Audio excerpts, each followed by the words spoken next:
Hey guys, welcome back to my channel. For those of you new here, I'm Liliana, and in today's video it's a beautiful buttercream cake with two tones. If you guys want to see how I made this, well, keep on watching.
So to recreate this beautiful cake, what I did is that first of all, I had to choose my main color. So I went with white because the flower itself is white. And then for the other colors, I chose the colors on the inside of the orchid. So basically my theme of the cake was the colors that I chose from the flower. If I had another orchid, example this one right here, I would have probably chosen some lime green and some purple, and it would have been also very, very pretty. So, but I decided to go with the white orchid with the inside that is almost like violet pinkish red.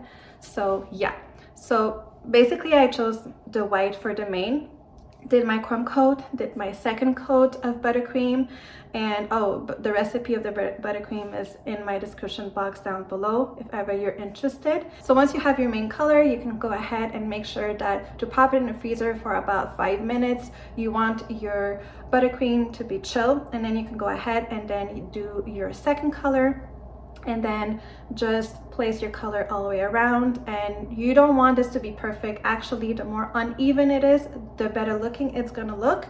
Then once you have that, scrape it off, pop it in the freezer again for another 5 minutes until that one has set, and then you can go ahead and do your final coat of whatever color that you chose, and like that, you continue like that. For the color, what I did is that I used these, which are edible powder. I love this company, and this is not a sponsored video at all. This is by Scrapbooking. This is a French company from France.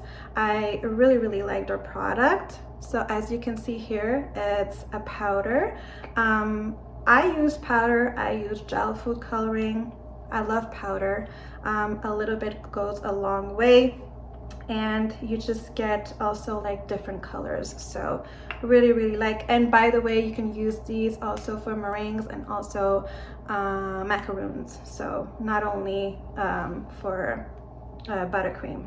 So created my colors with these products, and then I placed orchids onto my cake. And make sure, again, if ever you're not using orchids, whatever flower you're using, make sure that they're not poisonous, and you really want to make sure to protect your cake and make sure that it's food safe. So if you're using flowers with stem, for example, you can cover it with floral tape. You can also use toothpick, attach the stem and a toothpick together with floral tape, and like that you can insert it into your cake. Or also straws, and then just place your flour directly into your straw, and that will be into your cake. There's numerous ways to go about. Just make sure that whatever you're doing, whatever flour you're doing, is food safe. I really hope you guys enjoyed. If you did, please give it a thumbs up. Don't forget to subscribe and click the notification bell button so you get notified of all the videos that I put up. Thanks for watching, and see you in the next one.